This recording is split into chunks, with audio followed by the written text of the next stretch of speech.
Movie शुरू होती है और मूवी की शुरुआत में ब्राजील के अमेज़न जंगलों में अना और उसका दोस्त पॉलो कार में बैठे होते हैं। उनके पास एक नक्शा होता है और वो रास्ता दोबारा चेक करते हैं। हमें पता चलता है कि उन्हें जंगल के अंदर कार चलानी है, नदी तक पहुंचना है और फिर नाव से भागना है। पॉलो डरा हुआ होता है और वापस लौटना चाहता है। वो आना को चेतावनी देता है कि ये जंगल किसी को अंदर आने नहीं देता, लेकिन आना कहती है कि मिशन जोखिम के लायक है क्योंकि इससे उनकी जिंदगी बेहतर हो जाएगी। अचानक कार की छत पर खटखटाहट होती है और दोनों घबरा जाते हैं, पर फिर पता चलता है कि वो सिर्फ एक छोटा बंदर है। इसके बाद पॉलो जिद करता है कि वो आगे नहीं जाएगा। आना उसे छोड़ देती है, बाइक लेती है और वहाँ से चली जाती है। तभी जो और उसका साथी दिखाई देते हैं। आना उन्हें देखते ही भागती है और नाव की तरफ दौड़ती है। अचानक पानी से एक विशाल एनाकोंडा निकलती है और जो के साथी को पकड़कर खींच ले जाती है। उसी समय हजारों मील दूर कैलिफोर्निया में डग किसी को जंगल की अजीब कहानी सुना रहा होता है, लेकिन वो अपनी बात पूरी नहीं कर पाता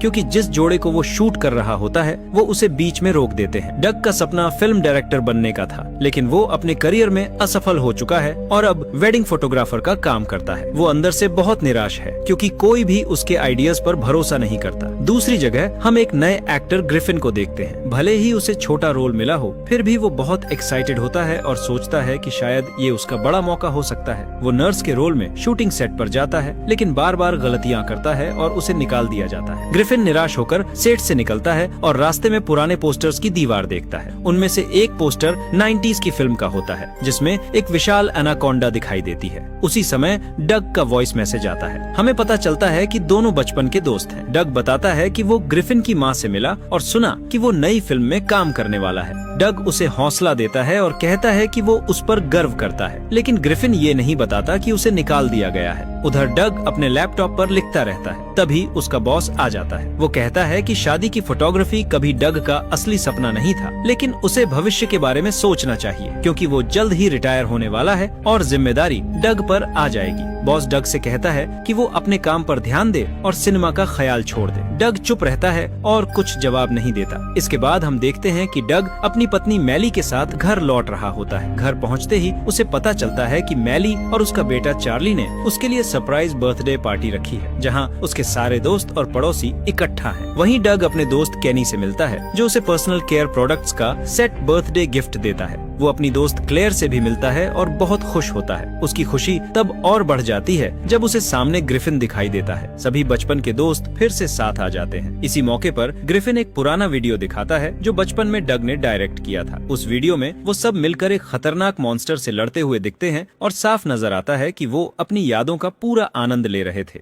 अगले दिन डग और उसके दोस्त एक रेस्टोरेंट में मिलते हैं और एनाकोंडा फिल्म से जुड़ी अपनी बचपन की यादों पर बातें करते हैं। ये साफ हो जाता है कि वो फिल्म उनकी फेवरेट थी। तभी ग्रिफिन बताता है कि वो फिल्म के ओरिजिनल राइटर की विडो से मिला और उसने कहानी के राइट्स खरीद लिए हैं। वो प्रस्ताव रखता है कि वो सब मिलकर अमेज़न जंगलों में इस फिल्म का नया वर्जन बनाएं। वो कहता है कि ग्रिफिन और क्लेयर एक्टिंग करेंगे, केनी फिल्मिंग करेगा और डग इस प्रोजेक्ट को डायरेक्ट करेगा। सबको ये आइडिया पसंद आता है, बस डग को छोड़कर। वो अकेले में ग्रिफिन से बात करता है और बताता है कि वो एक परिवार का जिम्मेदार है। वो अपनी सुरक्षित नौकरी और बचपन के बड़े सपने के बीच उलझा हुआ है। ग्रिफिन उसे समझाने की कोशिश करता है और याद दिलाता है कि वो सब कभी बड़े कलाकार बनने का सपना देखते थे। डग घर लौटता है, अभी भी डरा हुआ और कंफ्यूज्ड रहता है। जब वो अपनी पत्नी मैली को फिल्म के बारे में बताता है तो वो बहुत एक्साइटेड हो जाती है और उसे जोर देकर कहती है कि वो अपना सपना पूरा करे। ये सुनकर डग मान जाता है। उसी रात वो कार लेकर ग्रिफिन के पास जाता है और कहता है कि वो फिल्म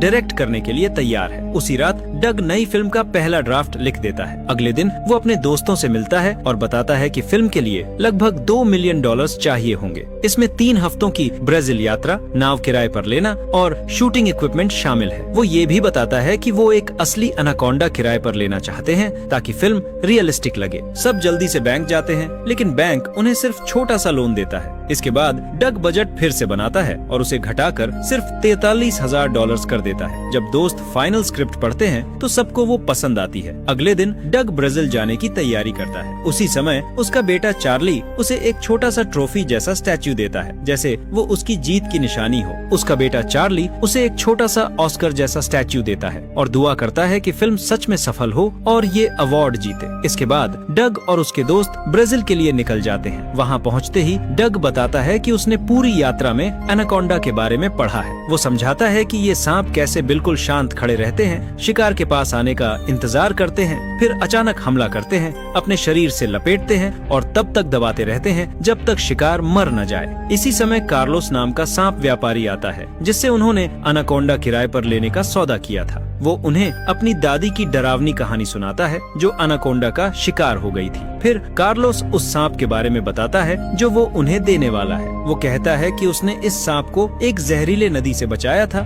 जो अवैध माइनिंग की वजह से दूषित हो गई थी। वो बताता है कि ये पूरे इलाके की बड़ी समस्या है क्योंकि लोग जंगल खोदकर सोना निकालते हैं और इससे कई एनाकोंडा खतरे में पड़ रहे हैं। कार्लोस उन्हें भरोसा दिलाता है कि उनका एनाकोंडा इंसानों के लिए शांत और सुरक्षित है। फिर भी वो उन्हें सावधान करता है। वो कहता है कि जंगल में कई जंगली एनाकोंडा भी रहते हैं जिनका आकार बहुत विशाल होता है और जो कुछ ही सेकंड में किसी को मार सकते हैं। अना पास के एक रेस्टोरेंट में छुप जाती है क्योंकि जो उसे ढूंढ रहा होता है। वहाँ उसे एक नशे में बेहोश आदमी दिखता है और वो उसकी नाव की चाबियां चुरा लेती है ताकि वो भाग सके। जब वो नाव तक पहुँचती है तो उसे पता चलता है कि ये वही नाव है जिसे डग और उसके दोस्त इस्तेमाल करने वाले हैं। वो उनसे झूठ बोलती है कि वो नाव के मालिक की बेटी है और उसके पिता अचानक बीमार पड़ गए हैं, इसलिए उन्हें तुरंत नाव लेनी होगी। डग घबरा जाता है लेकिन उसे समझाने की कोशिश करता है कि वो सब साथ चलें क्योंकि वो एनाकोंडा का नया वर्जन शूट कर रहे हैं और बाकी सारी नावें पहले से बुक्ड हैं। इसी समय आना देख लेती है कि जो उसे ढूंढ रहा है, इसलिए वो डग की बात मान लेती है। वो नाव स्टार्ट करती है और तेजी से नदी में आगे बढ़ जाती है। उधर जो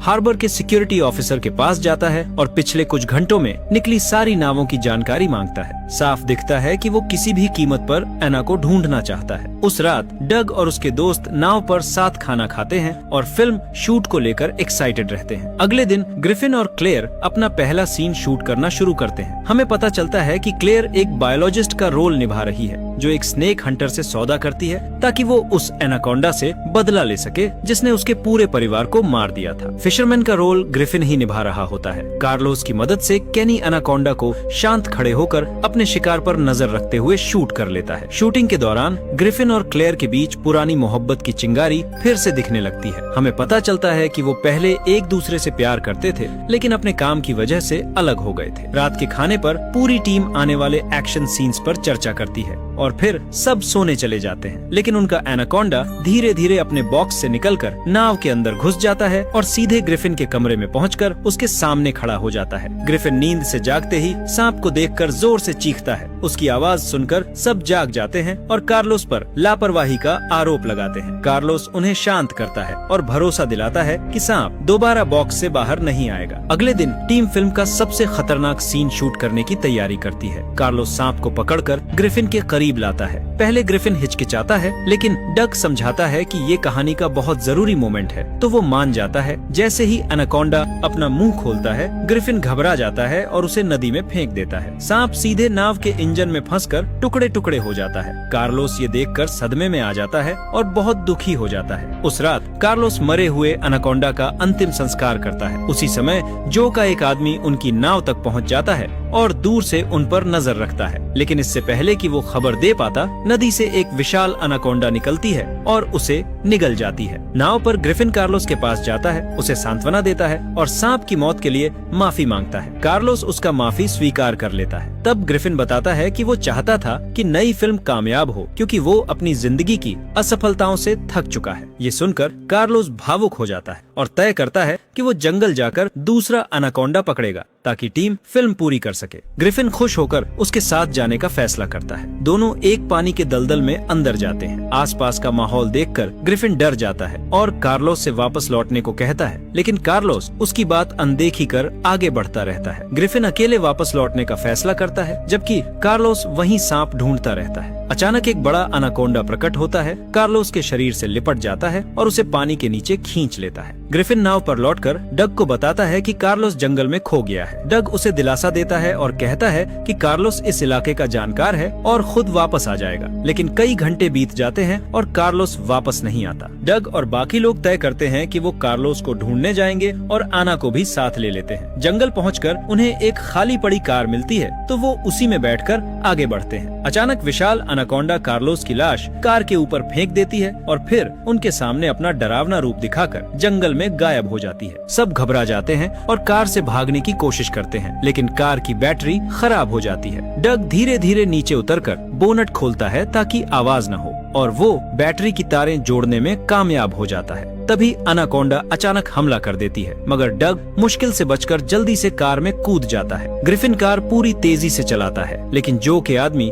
मोटरसाइकिलों पर उनका पीछा करने लगते हैं। बाकी लोग रुककर मदद मांगने का सुझाव देते हैं, पर आना मना कर देती है और बताती है कि वो अवैध गोल्ड माइनर्स की गैंग है और उन्हें मार भी सकती है। कार में आना को एक स्नाइपर राइफल मिलती है और वो जो के आदमियों को गोली मारकर गिरा देती है। जब सब नाव तक पहुंचते हैं तो वहां जो पहले से बंदूक ताने खड़ा मिलता है और आना के बारे में पूछता है। तभी उन्हें एहसास होता है कि आना गायब है। अचानक वो जो के पीछे से निकलकर उसे जोर से मारती है और वो बेहोश हो जाता है। सब जल्दी से नाव पर चढ़ते हैं और तेजी से नदी में आगे बढ़ जाते हैं। उसी समय आना उनसे कुछ कहती है। आना कहती है कि वो उन्हें सुरक्षित जंगल से बाहर निकाल सकती है और सबसे नजदीकी एयरपोर्ट तक पहुंचा सकती है, लेकिन उन्हें 23 घंटे लगातार नाव से यात्रा करनी होगी। ग्रिफिन मानने को तैयार नहीं होता और फिल्म जारी रखना चाहता है, पर डग उसे याद दिलाता है कि अनाकोंडा उन सबको मार सकती है। रात में सब सोने चले जाते हैं। डग अपने बेटे चार्ली का दिया हुआ छोटा ट्रॉफी देखता है और फिर से हिम्मत पा लेता है। वो तय करता है कि वो फिल्म पूरी करेगा।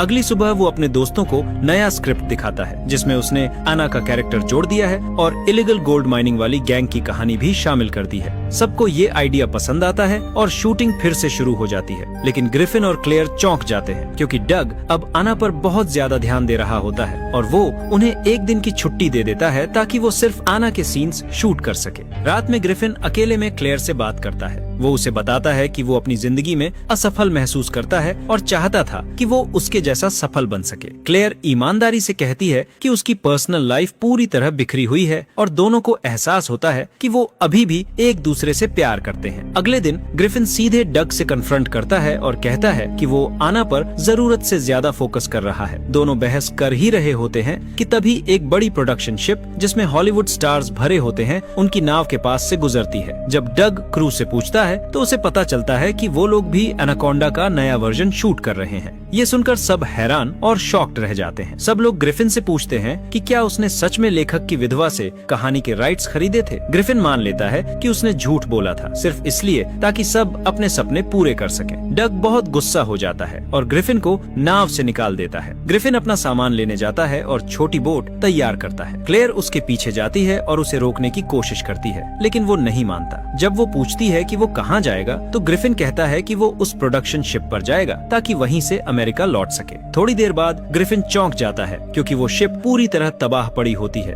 नदी के किनारे उसे एक औरत चिल्लाते हुए मदद मांगती दिखती है। वो उसे भरोसा देता है कि वो उसे अपनी बोट पर ले जाएगा, लेकिन तभी एनाकोंडा अचानक निकलकर उस औरत पर हमला कर देती है। ग्रिफिन डर जाता है और तुरंत नाव मोड़कर वापस अपने दोस्तों की तरफ लौट पड़ता है। उधर डग क्लेयर को बताता है कि एना ने शूटिंग के लिए नया लोकेशन ढूंढ लिया है, लेकिन क्लेयर बहुत परेशान होती है और डग से कहती है कि उन्हें ग्रिफिन के पीछे जाना चाहिए क्योंकि उसे यकीन है कि उसकी जान खतरे में है। अचानक एना उन पर बंदूक तान देती है और उन्हें नाव से उतरने पर मजबूर कर देती है। वो उन्हें एक खास जगह पर ले जाती है जहां सबको पता चलता है कि वो गोल्ड माइनिंग में काम करती है। एना उन्हें सोने से भरे बैग उठाकर नाव पर वापस ले जाने को कहती है। इसी समय जो वहां पहुंच जाता है। जो आना को धमकाता है कि वो हथियार नीचे फेंक दे। तभी पता चलता है कि जो असल में पुलिस ऑफिसर है और वो जंगल के संसाधनों को तस्करों से बचाने की कोशिश कर रहा था। उसी वक्त ग्रिफिन पेड़ों के बीच से निकलता है, जो पर निशाना साधता है और उसके पैर में गोली मार देता है। जब सब नाव तक पहुंचते हैं तो ग्रिफिन को पता चलता है कि जो पुलिस वाला था और वो हैरान रह जाता है। तभी आना डग और बाकी सब पर बंदूक तान देती है। जो उसे रोकने की कोशिश करता है, लेकिन आना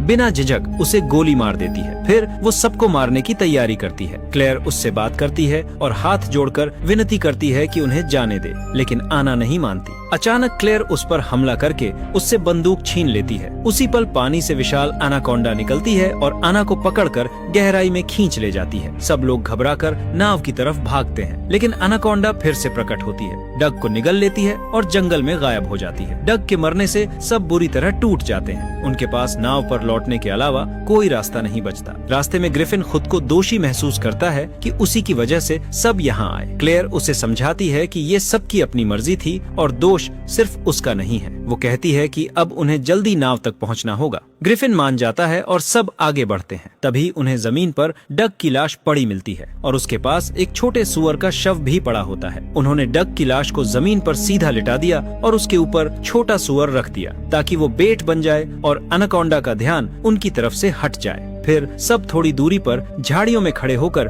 चुपचाप देखने लगे कि क्या होता है। अचानक उन्हें एहसास होता है कि डग मरा नहीं है और अब भी जिंदा है। सब बहुत खुश हो जाते हैं और यकीन नहीं कर पाते, लेकिन उनकी खुशी तुरंत गायब हो जाती है जब वो देखते हैं कि एनाकोंडा डग के करीब आ रही है। वो जोर से उसे चिल्लाकर भागने को कहते हैं। डग सांप को अपने पीछे देखकर घबराकर दौड़ने लगता है। किस्मत से एनाकोंडा डग के सिर पर रखे सुअर पर हमला करती है और उसे निगल जाती है। इससे डग को मौका मिल जाता है और वो बचकर अपने दोस्तों के पास आ जाता है। सब जल्दी से वहाँ से भाग जाते हैं। रात में वो उस बड़े प्रोडक्शन कंपनी के शूटिंग साइट पर पहुँचते हैं, लेकिन पूरा इलाका तबाह पड़ा होता है। वहीं ग्रिफिन को एक वायरलेस रेडियो मिलती है। वो मदद मांगने की कोशिश करता है, लेकिन दूसरी तरफ से कोई कहता है कि एनाकोंडा उनके पीछे है। तभी सब सच में देखते हैं कि विशाल एनाकोंडा उनकी तरफ बढ़ रही है और हमला करने वाली है। आखिरी पल में एक अजनबी वहाँ पहुंचकर उस पर गोली चलाता है और सांप भाग जाता है। तब पता चलता है कि वो अजनबी आइस क्यूब है, वही मशहूर एक्टर जिसने 90s वाली एनाकोंडा फिल्म में काम किया था। डग